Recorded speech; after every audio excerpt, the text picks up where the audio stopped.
नमस्कार साथियों, आप सभी का स्वागत है।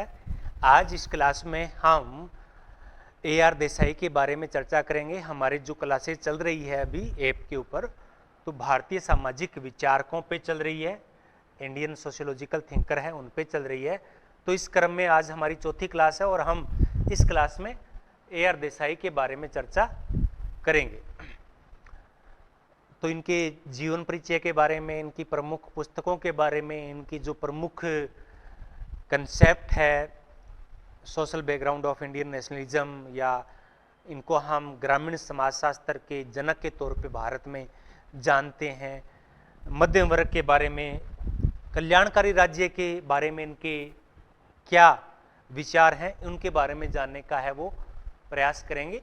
उससे पहले एक इन्फॉर्मेशन है कि हमारा ऑनलाइन प्लेटफॉर्म है सोशियोलॉजी क्लासेज इन हिंदी के नाम से, जिसे आप प्ले स्टोर से डाउनलोड है वो कर सकते हैं, या फिर इसका लिंक है वो इन नंबरों पर व्हाट्सएप करके भी प्राप्त कर सकते हैं। अभी हाल ही के अंदर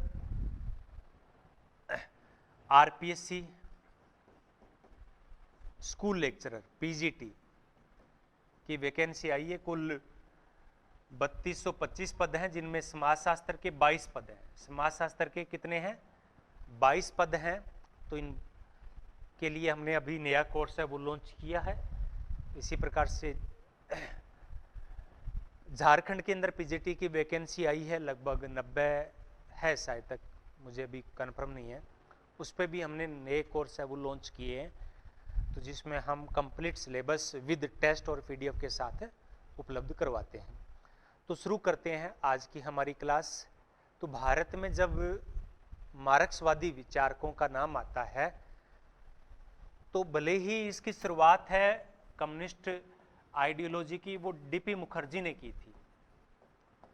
DP मुखर्जी को हम भारत में मार्क्सवादी विचारधारा के जनक के तौर पे जानते हैं, लेकिन असल में जो मार्क्सवादी विचारधारा को ग्रहण किया या उसके द्वारा अध्ययन किया, वो AR देसाई है।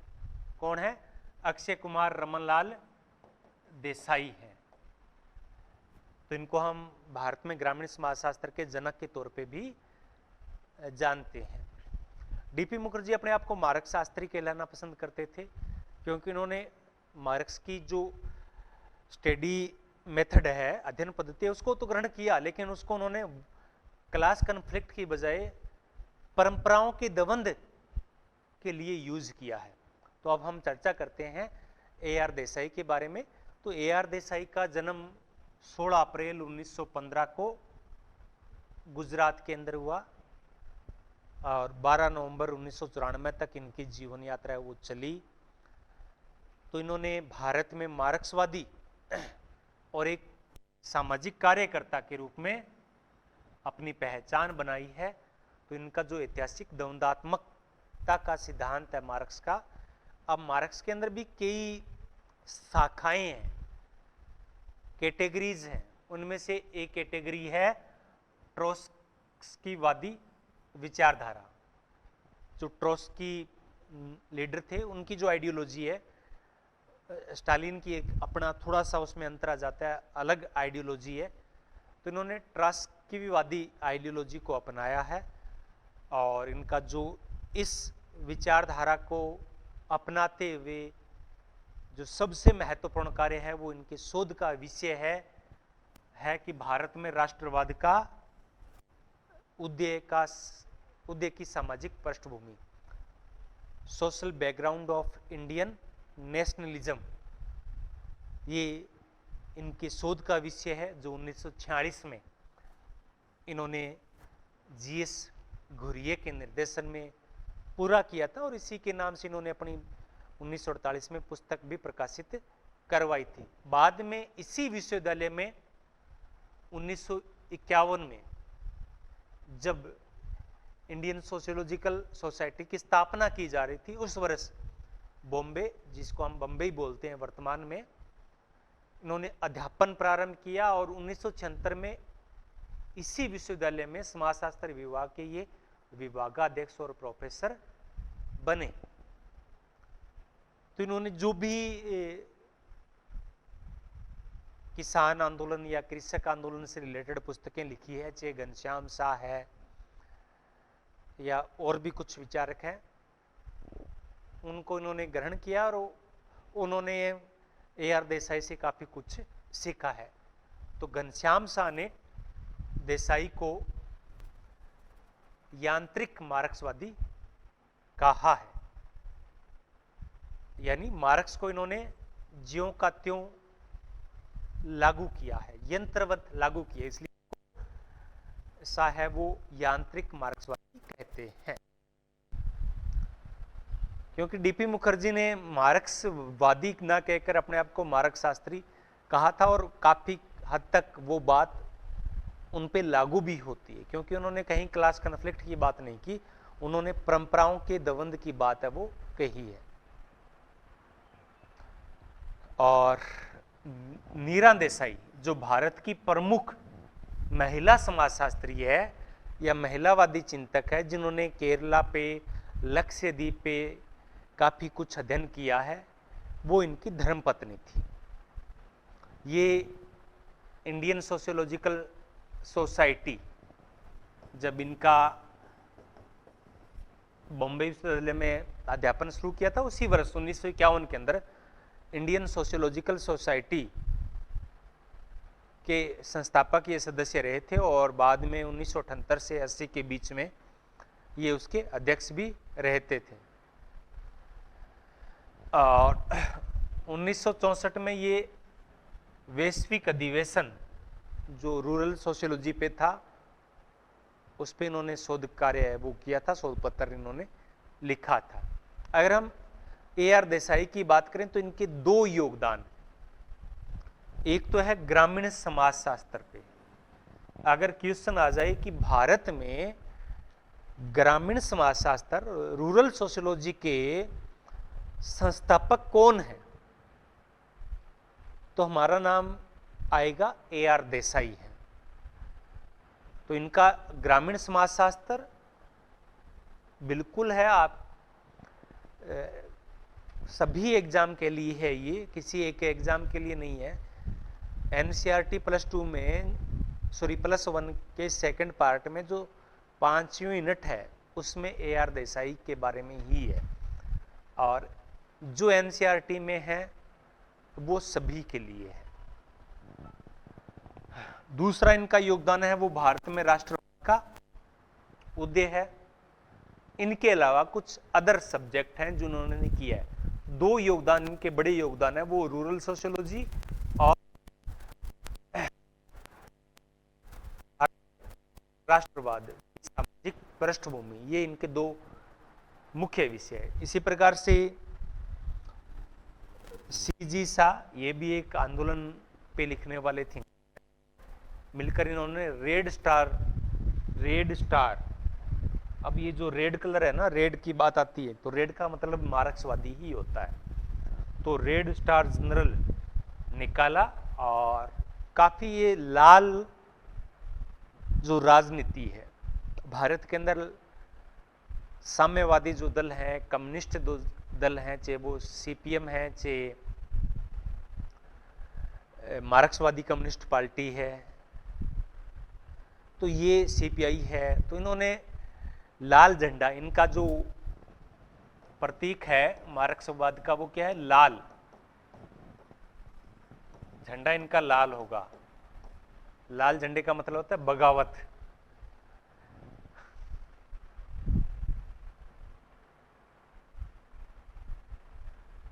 रिजल्ट अभी नहीं आया है, मैंने अभी देखा था कहीं चल रहा था, इसलिए मैंने बोला एक रिजल्ट अभी आया नहीं आया, हो सकता है कल आ जाए फिर। तो ये मार्क्सवादी कम्युनिस्ट पार्टी से संबंधित थे और स्टार्टिंग से ही ये मार्क्सवाद से प्रभावित रहे थे। और मार्क्सवाद के अंदर भी जो एक समूह है, एक थोड़ी सी अलग आइडियोलॉजी है, ट्रोस्की समूह, उससे संबंधित रहे हैं। 1953 से 1981 तक ये रिवोल्यूशनरी सोशलिस्ट पार्टी के सदस्य रहे हैं और इन्होंने वर्ग संघर्ष पे काफ़ी कुछ लिखा है। और भारत के अंदर जो जमींदार वर्ग था, यानी जो नया बिचौलिया वर्ग था, उस पर काफी कुछ इन्होंने लिखा है। और राष्ट्रवाद के उदय का एक कारण तो इन्होंने इसको माना, और दूसरा कारण इन्होंने नए मध्यम वर्ग, ये दो वर्ग ऐसे थे जिनसे भारत के अंदर मध्यम वर्ग उत्पन्न हुआ, और इन्होंने ही आगे चलकर राष्ट्रवाद के उदय में सबसे ज्यादा योगदान दिया। ब्रिटिश शासन से पहले जो गांव थे, अगर हम बात करें बिचौलिए वर्ग की या उससे पहले की, अंग्रेजों से पहले की, तो गांव आत्मनिर्भर थे, जजमानी प्रथा थी, जितना उनको चाहिए था वो गांव से उत्पन्न हो जाता था। और लेकिन उसके बाद में ग्रामीण समाज है वो असमानता से, क्योंकि एक नया वर्ग उत्पन्न हो गया, शोषण, गरीबी, कर्ज, इन समस्याओं से है वो ग्रसित रहा। और उस आजादी के बाद और आज तक भी अगर हम कहें, आज तक भी भारतीय जो गांव हैं उनमें कर्ज की, गरीबी की, शोषण की समस्या आज भी है, 21वीं सदी में भी है। इसीलिए किसान है वो अभी आंदोलन कर रहे हैं, उनको उनकी उपज का उचित मूल्य नहीं मिलता है। तो आजादी के बाद में जो कृषक असंतोष है वो दूर नहीं हुआ है, वो बढ़ा है। तो मैंने बताया इनके दो प्रमुख योगदान है, एक ग्रामीण समाजशास्त्र को लेकर, दूसरा इनका social background of Indian nationalism को लेकर, और तीसरा हम माने तो वो मिडिल क्लास को लेकर है। तो इनकी जो पुस्तक है 1946 में इनका ये शोध कंप्लीट हो चुका था, और इस शोध को उन्होंने 1948 में एक पुस्तक का रूप दिया, और इस पुस्तक का नाम है social background of Indian nationalism, भारतीय राष्ट्रवाद की सामाजिक पृष्ठभूमि। तो इसमें उन्होंने भारतीय राष्ट्रवाद को राजनीतिक परिप्रेक्ष्य की बजाय सामाजिक और आर्थिक परिप्रेक्ष्य से समझाया है। इनका जो सामाजिक और आर्थिक परिप्रेक्ष्य है वो इंपॉर्टेंट है। वैसे राष्ट्रवाद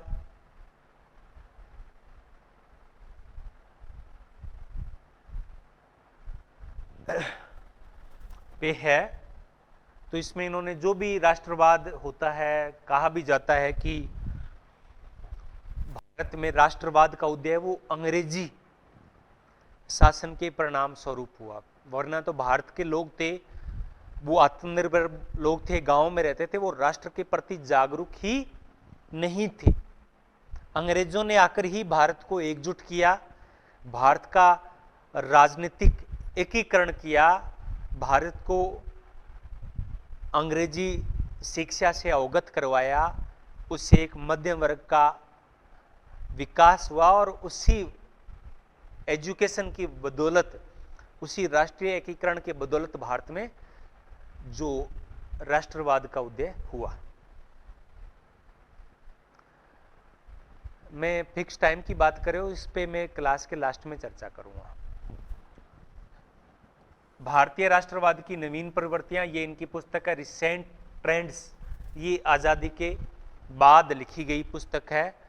तो recent trends in Indian nationalism, तो आजादी के बाद तो भारत की जो आर्थिक नीतियां थी या भारत की जो सांस्कृतिक पहचान थी, उन पे इन्होंने लिखा है इस पुस्तक के अंदर।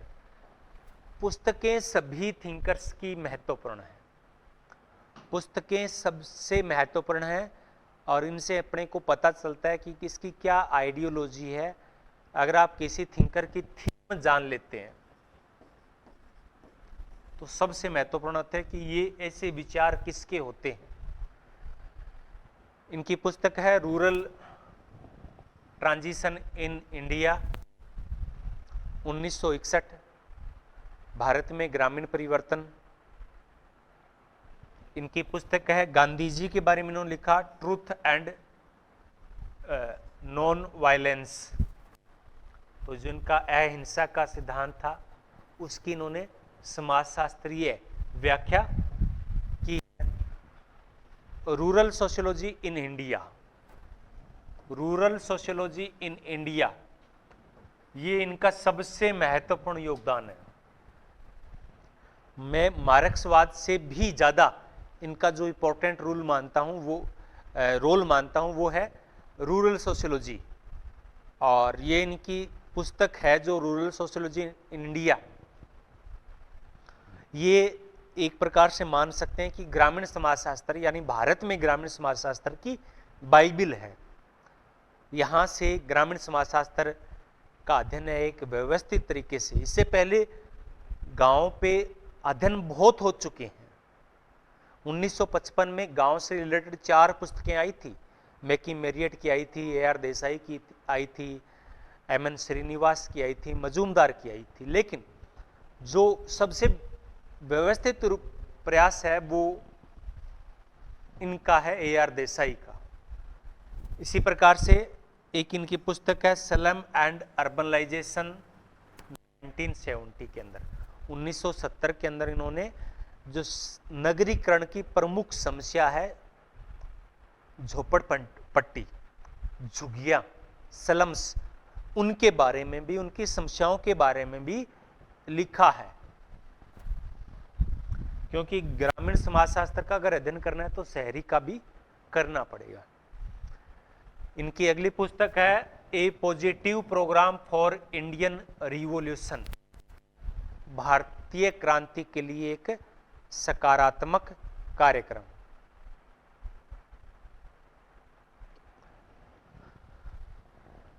इनकी एक महत्वपूर्ण पुस्तक और है state and society in India, जो परीक्षा में पूछी जाती है। ये पहली वाली पुस्तक है, ये अभी तक किसी एग्जाम में नहीं पूछी गई है, लेकिन ये है state and society in India, यानी भारत में राज्य और समाज। तो ये इनकी महत्वपूर्ण पुस्तक है। विपिन जी, आपका क्वेश्चन है कि किस अध्ययन पद्धति से किया, तो इन्होंने मार्क्सवादी अध्ययन पद्धति से ये सारे के सारे अध्ययन है वो किए हैं, चाहे फिर वो ग्रामीण ही क्यों ना हो। ग्रामीण समाजशास्त्र है वो भी इनका मार्क्सवादी दृष्टिकोण से लिखा गया है।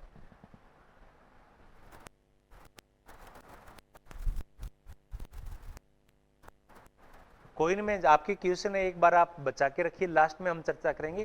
क्लास के बीच में अगर चर्चा करेंगे थोड़ा सा हम अपने टॉपिक से भटक जाएंगे। इनके अलावा इनकी पुस्तक है डेमोक्रेटिक राइट्स, यानी लोकतांत्रिक अधिकार in India, expanding governmental lawlessness and organised struggle 1991, state and repressive culture 1994। तो ये भी इनकी महत्वपूर्ण पुस्तकें हैं।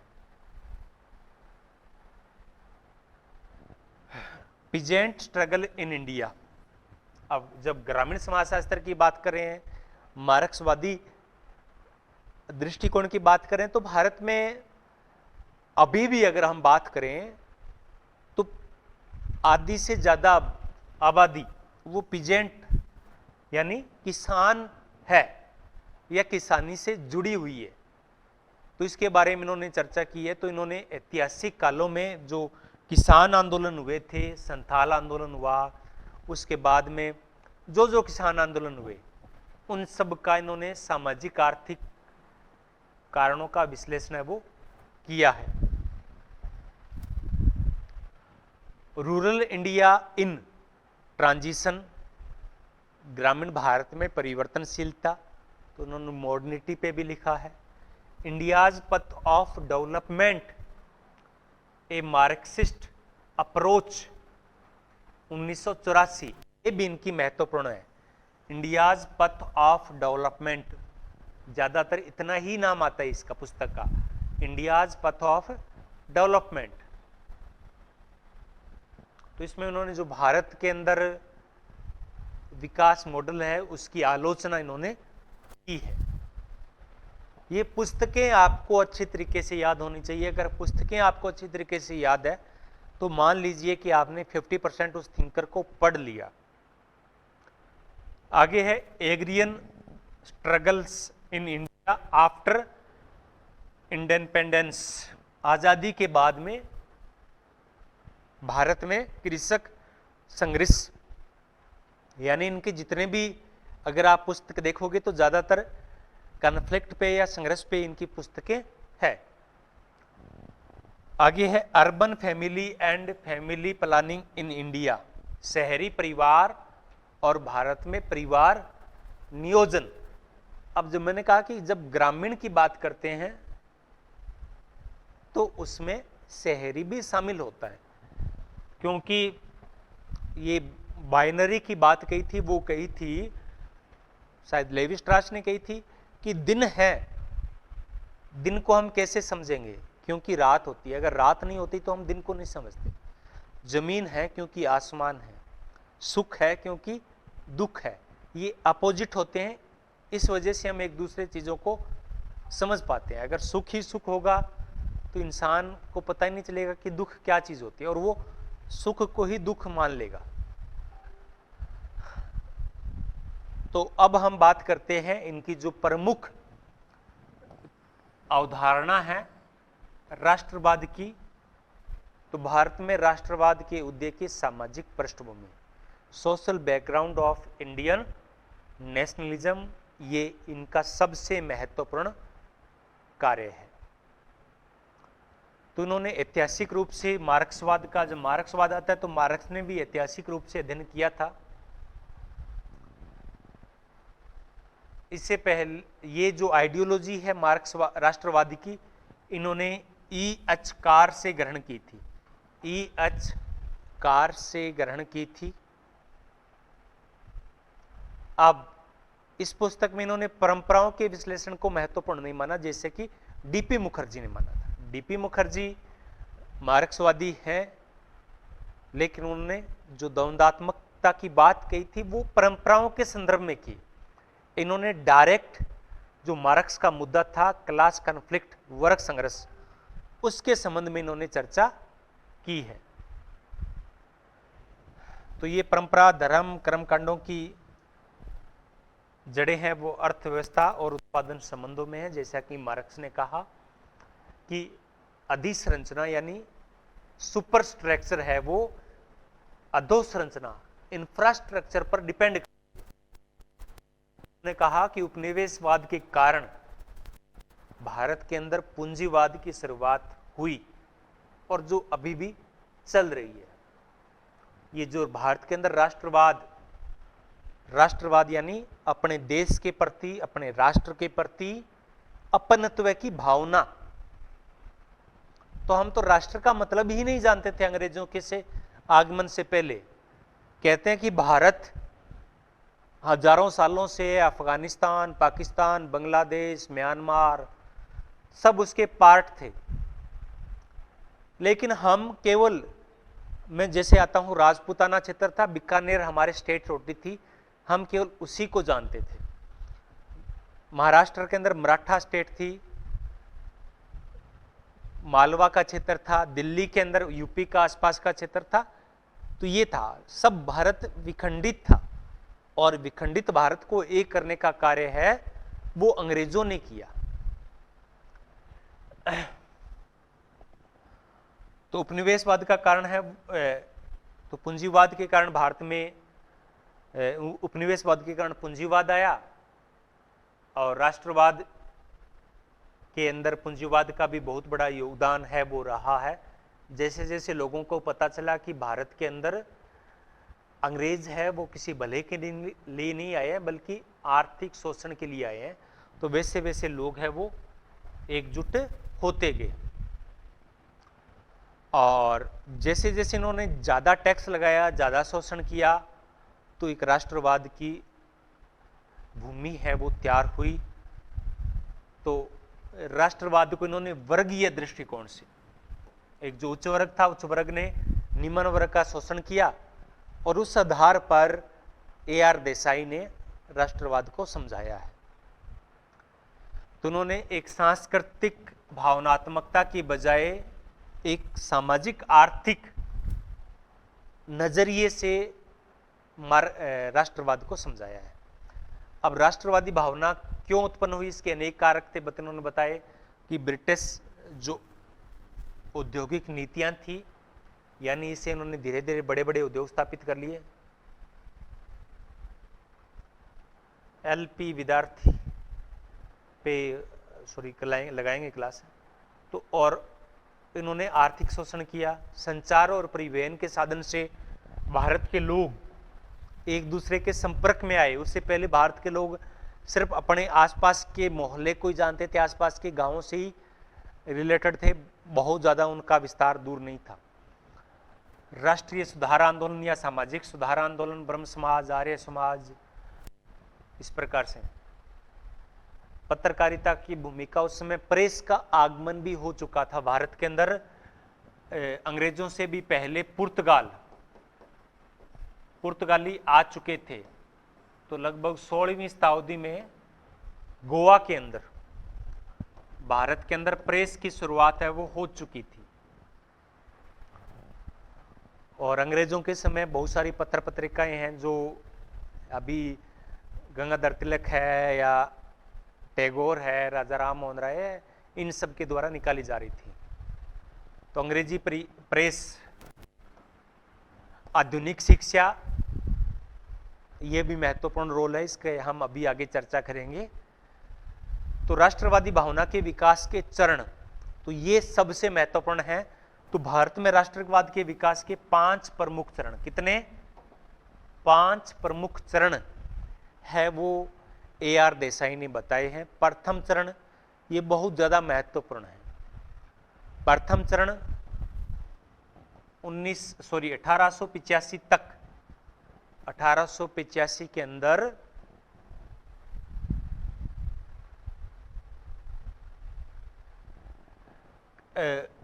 भारतीय राष्ट्रीय कांग्रेस की स्थापना हुई थी 1885 के अंदर।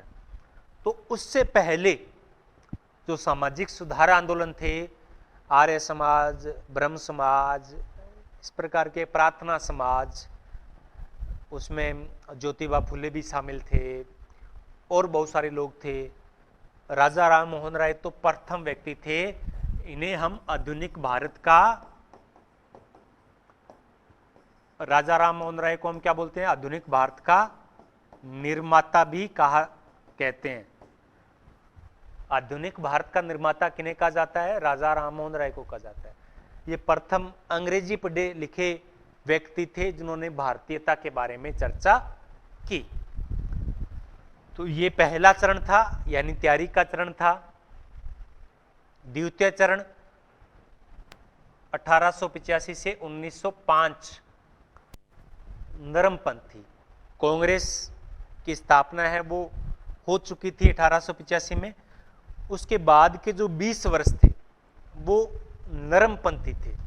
नरम का मतलब नम्रता पूर्वक, वो अंग्रेजों के आगे हाथ जोड़ते थे कि प्लीज भारत से चले जाइए, भारत को ये स्वायत्तता दे दीजिए, आप है वो अत्याचार मत कीजिए, आप बहुत अच्छे लोग हो। तो इनमें फिरोज शाह मेहता, गोपाल कृष्ण गोखले, इस प्रकार के नेता थे। इन्हें नरम दल के नेता कहा जाता था। तो उन्होंने एक भारतीय के बारे में सोचते थे, लेकिन ये भिक्षा मांग रहे थे या एक प्रकार से नम्रतापूर्वक अंग्रेजों से डिमांड कर रहे थे कि ऐसे ऐसा भारत में होना चाहिए, मानवता के नाते। तीसरा चरण है वो 1905 से 1918 तक, चरमपंथी या कट्टरपंथी या गर्मपंथी। तो 1905 में जो भारत के अंदर सबसे महत्वपूर्ण घटना हुई थी वो बंगाल विभाजन हुआ था। बंग भंग कहा जाता है इसको, क्या बोलते हैं? बंग भंग, बंगाल का विभाजन। और उस समय जो एक नारा गूंजता था वो था बाल पाल लाल। लोकमान्य गंगाधर तिलक, तो बाल, पाल और लाल। बाल गंगाधर तिलक, बिपिन चंद्र पॉल और लाला लाजपत राय। तो ये चरमपंथी थे, गर्मपंथी थे। और इसके बाद में इन्होंने कहा कि अब अंग्रेज है वो अपने को आज़ादी ऐसे ही नहीं देंगे, आज़ादी है वो छीननी पड़ेगी। अब हम उनसे अगर रिक्वेस्ट करेंगे तो वो अपनी बात नहीं मानेंगे, हमें उनसे जबरदस्ती करना पड़ेगा। जो चौथा चरण है वो गांधी जी का आगमन का है। 9 जनवरी 1915 को गांधी जी है वो अफ्रीका से भारत में आ चुके थे, 9 जनवरी 1915 को। लेकिन 2 साल तक उन्होंने भारत को समझा और 1917 में पहली बार बिहार के अंदर चंपारण में आंदोलन किया, सत्याग्रह किया। तो ये 17-18 में चौथा चरण बताया है AR देसाई ने, और ये सबसे महत्वपूर्ण था। तो इस दौरान इन्होंने 1919 के अंदर असहयोग आंदोलन चलाया, इसी वर्ष खिलाफत आंदोलन चला, 1929 के अंदर सविनय अवज्ञ आंदोलन चला, 1930 में नमक सत्याग्रह, ये जैसे आंदोलन है वो चला। और इसमें इसी दौरान 1919 को पूर्ण स्वराज की मांग है वो इनके द्वारा की गई थी जवाहरलाल नेहरू के साथ में। 5वां चरण है 1934 से, जब असहयोग आंदोलन सविनय अवज्ञा आंदोलन वापस ले लिया गया था। मजदूर दिवस 1 मई। और यहां पे इन्होंने कहा कि वामपंथी आइडियोलॉजी, क्योंकि 1936 के अंदर है वो सहजानंद ने किसान आंदोलन की, या मजदूर और किसान आंदोलन है वो देखने को मिलते हैं, वर्ग संघर्ष है वो यहाँ पे देखने को मिलता है। तो ये इनका 5वां चरण था। तो ये हो गई बात है जो भारत में राष्ट्रवाद के उदय के इन्होंने 5 चरण बताए। कौन कौन से बताए? 1885 से पहले, 1885 से 1905, 1905 से 1918, 1918 से 1934 और 1934 के बाद। ये महत्वपूर्ण है। अब मार्क्सवादी हैं तो ये पीजेंट स्ट्रगल पे बात करेंगे। तो इनकी पीजेंट स्ट्रगल पे 2 प्रमुख पुस्तकें हैं। एक पीजेंट स्ट्रगल इन इंडिया, यानी कृषक या किसान आंदोलन, और दूसरा है agrarian struggles in independence 1986। Good evening. तो ये इनकी 2 पुस्तकें हैं जो इन्होंने किसान या कृषक आंदोलन पे लिखी है। तो इन्होंने कहा है कि पूर्व औपनिवेशिक भारत में पूंजीवादी व्यवस्था का अभाव था। उसमें वस्तु विनिमय होता था, जजमानी प्रथा प्रचलित थी, गांव थे वो लगभग आत्मनिर्भर थे, पूर्ण आत्मनिर्भर नहीं थे, उनमें स्थायित्व था। लेकिन जैसे जैसे ब्रिटिश शासन का, औपनिवेशिक शासन का आगमन होता है, पूंजीवादी ढांचे को लागू किया जाता है, जो हमारी परंपरागत जजमानी प्रथा थी या वस्तु विनिमय था वो बंद हो जाता है और नगदी का आगमन होता है। या फिर कह सकते हैं जमींदारी प्रथा का आगमन होता है। और ये जो प्रथाएं थी वो शोषण पर आधारित थी। शोषण है वो यहां से प्रारंभ हो जाता है। बिल्कुल प्रवासी दिवस है वो 9 जनवरी को महात्मा गांधी के आगमन दिवस पे ही मनाया जाता है। तो अब जैसे जैसे किसानों का, कृषकों का शोषण बढ़ा तो कृषक आंदोलन है वो उत्पन्न हुए, लोगों में जागरूकता है वो उत्पन्न हुई कि अंग्रेज लोग हमारी ही जमीन पे, हम मेहनत करते हैं, हम फसल उपजाते हैं और उसका ज़्यादातर हिस्सा है वो अंग्रेज ले जाते हैं, हमारे पल्ले इतने भी नहीं बचता, हमारे पास इतना भी नहीं बचता कि हम अपना गुजारा कर सकें। तो ये आया और समानता की बात है वो हावी हो गई, जिसे हम बोलते हैं फेबियन समाजवाद। तो इन्होंने अपने पिता से फेबियन समाजवाद है उसकी प्रेरणा ली। समाजवाद होता है समानता की, फेबियन समाजवाद है वो ब्रिटेन से उत्पन्न हुआ था, जिसमें पूंजीपतियों और जमींदारों पे एक योजनाबद्ध तरीके से उनका विरोध किया गया था कि पहले तो बिल्कुल शांतिपूर्वक विरोध करना और धीरे धीरे उसको बढ़ाते जाना है। तो देसाई ने किसान आंदोलन के जो लघु वृत्तांत थे, केस स्टडीज थी, यानी एक किसान उसे कैसे प्रभावित हो रहा था उस पर इन्होंने लिखा और उसी के माध्यम से इन्होंने ये कृषक आंदोलनों पे चर्चा है वो की है। तो ये ट्रोत्स्कीवादी थे जो एक मार्क्सवाद की ही सब आइडियोलॉजी है। तो इन पे इन्होंने 2 पुस्तकें लिखी है, the history of Russian revolution, the history of Russian revolution, जो रूस की क्रांति है उस पे इन्होंने लिखी। और इसी प्रकार से इनकी पुस्तक थी द रिवॉल्यूशन ब्रिट्रेड्स, यानी ब्रिटेन के अंदर जो क्रांति थी, ब्रिटिश क्रांति और रूसी क्रांति, इस पे इन्होंने ये चर्चा है वो की है। तो मैंने कहा कि ये मार्क्सवादी भी थे और ग्रामीण समाजशास्त्री भी थे। तो ग्रामीण समाज के अंदर जो वर्ग संघर्ष था इस पे इन्होंने चर्चा है वो की है। तो इन्होंने आंदोलन पे जब चर्चा की, इन्होंने कहा कि केवल वो शोषित भी नहीं है किसान, वो विरोध करने की क्षमता भी रखता है, वो प्रतिरोध की ताकत भी रखता है। और ये आंदोलन राजनीतिक नहीं थे, बल्कि जो इकोनॉमिक स्ट्रक्चर थी, उनका जो आर्थिक शोषण था उस पर आधारित ये आंदोलन थे। तो ये इनका मार्क्सवाद से रिलेटेड था। इसके बाद में इन्होंने, क्योंकि ये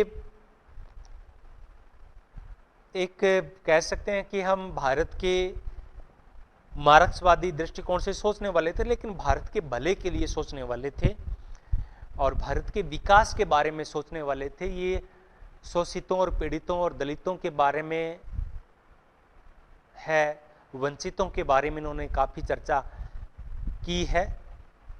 तो इन्होंने जो आज़ादी के बाद जो भारत का विकास मॉडल था, स्टार्टिंग में तो विकास मॉडल वो समाजवादी था, लेकिन धीरे धीरे वो पूंजीवाद की ओर बढ़ रहा था। तो ये इनकी पुस्तक है जो मैंने पहले भी चर्चा की थी, India's path of development, India's path of development, a Marxist approach 1984 और state and society in India. इन 2 पुस्तकों में इन्होंने भारत के जो विकासवादी मॉडल की आलोचना की है और अपना मॉडल भी इन्होंने प्रस्तुत किया है। तो उन्होंने कहा कि विकासवादी देश हैं, उनमें राज्य हैं वो पूंजीवादी स्वरूप रखते हैं, पूंजीवाद की तरफ सोचते हैं। पहले जो पूंजीवाद थे, ब्रिटिश शासन थे, उनका स्थान राज्य ने ले लिया है।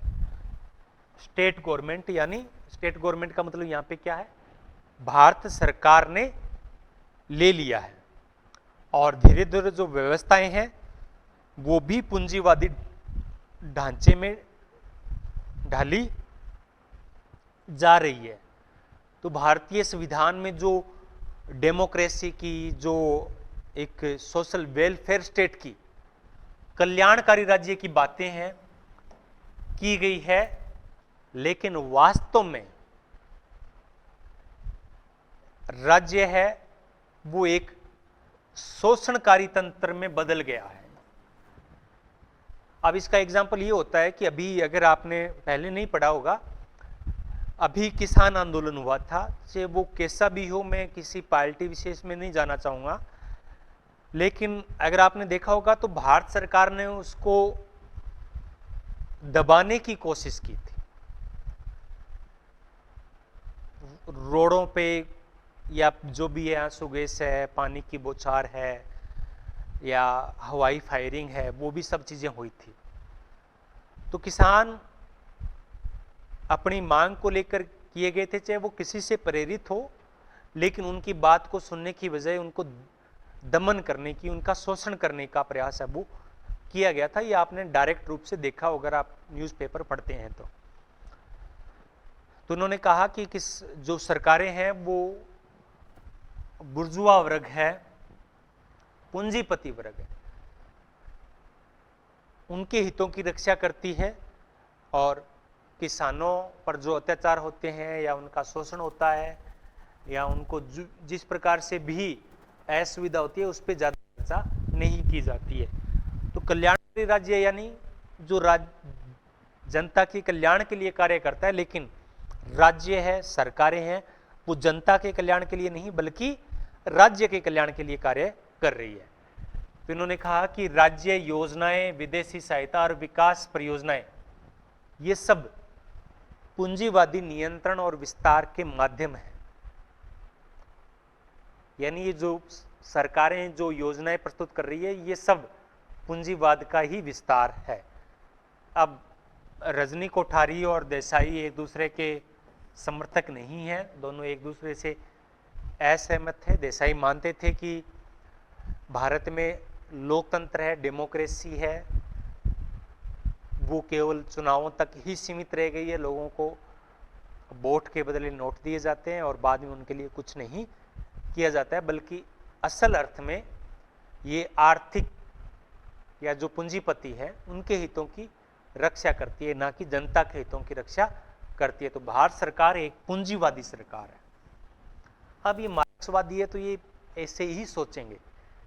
अब हम ये कहेंगे कि ये भारत सरकार की या जो भी सत्ता में है उसकी आलोचना नहीं करेंगे, उनका समर्थन करेंगे, तो ऐसा संभव ही नहीं है और काफी हद तक इनकी बातें सही होती है। तो बुर्जुआ वर्ग की प्रभुत्व वाली सरकार कभी भी पिछड़ेपन को दूर, और अब इन सब को दूर करने के लिए समाजवादी क्रांति जरूरी है। जैसा कि 1975 में जेपी हुआ था, या समाजवादी जो पार्टियां थी, तो आज की जो हमारी समाजवादी पार्टियां हैं, चाहे वो समाजवादी पार्टी है या लालू प्रसाद यादव जी की पार्टी है, नीतीश कुमार जी की पार्टी है, नेशनल लोकदल है, या अभी है कर्नाटक के अंदर जो करुणानिधि की पार्टी है, नाम मुझे याद नहीं आ रहा, वो सब समाजवादी पार्टियां थी और वो उसी दौर की उपज है। अगली है इनकी कंसेप्ट है, वो अवधारणा है, वो है the myth of the welfare state. The myth of welfare state. तो उन्होंने जो कल्याणकारी राज्य की आलोचनाओं को उजागर करने के लिए पुस्तक इन्होंने लिखी है और इसमें इन्होंने कल्याणकारी राज्य की प्रमुख विशेषताएं बताई जो कि अक्सर सरकारों में नहीं होती। इन्होंने कहा कि कल्याणकारी राज्य सकारात्मक होते हैं, धर्मनिरपेक्ष होते हैं। कल्याणकारी राज्य वो सकारात्मक होते हैं, जनता की भलाई के लिए कार्य करते हैं, और वो सेक्युलर होते हैं, धर्मनिरपेक्ष होते हैं। वो एडम स्मिथ की जो लेज फेयर लेज फेयर का मतलब बाजार को अकेला छोड़ दिया जाए, जो इकोनॉमिक एक्टिविटी है उस पे स्टेट का कोई कंट्रोल नहीं होना चाहिए। तो इसकी इन्होंने आलोचना की। इन्होंने कहा है कि राज्य का हस्तक्षेप होना चाहिए, वरना बाजार है वो गरीब लोगों का शोषण करेगा। तो राज्य को लेज फेयर की नीति नहीं अपनानी चाहिए, बल्कि कल्याणकारी राज्य को हस्तक्षेप की नीति अपनानी चाहिए। अगर किसी के रेट ज्यादा बढ़ रहे हैं तो उसको कंट्रोल करना चाहिए। कमजोर वर्गों को विशेष आर्थिक सहायता देनी चाहिए कल्याणकारी राज्यों को। लोकतांत्रिक प्रक्रिया को अपनाना चाहिए। इन्होंने कम्युनिस्ट राज्यों को भी कल्याणकारी राज्यों की अवधारणा से बाहर रखा है। महत्वपूर्ण है ये। इन्होंने मिश्रित अर्थव्यवस्था की वकालत है वो की है, जिसमें निजी क्षेत्र भी होता है और सार्वजनिक क्षेत्र भी होता है। तो इसके लिए इन्होंने भी कल्याणकारी राज्य है या नहीं है इसको लेकर इन्होंने कुछ टेस्ट किए। टेस्ट कैसे किए कि राज्य है वो किस वर्ग के लिए कार्य कर रहे हैं, जनता के लिए कार्य कर रहे हैं या पूंजीपति वर्ग के लिए कार्य कर रहे हैं। रियलिटी के अंदर दिखावा क्या कर रहे हैं और वास्तविकता में क्या कर रहे हैं।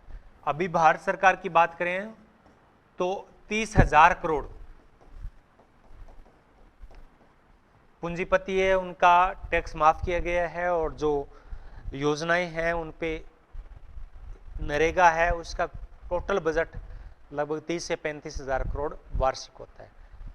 इसका उद्देश्य क्या है कि ये क्यों माफ किया गया? क्या पूंजीपतियों को फायदा देने के लिए किया गया या वास्तव में जनता के कल्याण के लिए किया गया? तो इन्होंने कहा कि असमानता को दूर करने के लिए राज्य क्या प्रयास कर रहा है, पूंजीपतियों को नियंत्रित किया जा रहा है या नहीं किया जा रहा है। अगर वास्तव में ऐसा किया जा रहा है तो वो कल्याणकारी राज्य है, लेकिन सरकारें ऐसा नहीं करती। तो अमेरिका या यूरोप है या भारत है, ये कल्याणकारी राज्य को काफी बढ़ा चढ़ा के दावा करती है। वास्तव में ऐसा कुछ नहीं है। सामाजिक और आर्थिक असमानता बढ़ती जा रही है, कम नहीं हो रही है। गरीब और गरीब होता जा रहा है, अमीर और अमीर होता जा रहा है। तो कल्याणकारी राज्य की सोच वास्तव में एक भ्रम है। ना तो ये कम्युनिस्ट पार्टी जो स्टेट हैं वो इसको दूर कर पा रहे हैं, और ना ही पूंजीपति जो राज्य है वो इसको दूर कर पा रहे हैं। तो ये मार्क्सवादी विचारधारा को समर्पित एक भारतीय सामाजिक विचारक हैं। डीपी मुखर्जी से भी ज्यादा ये एक मार्क्सवादी थिंकर्स हम इनको मान सकते हैं। चलो ठीक है, आज की क्लास यहीं समाप्त करते हैं। धन्यवाद।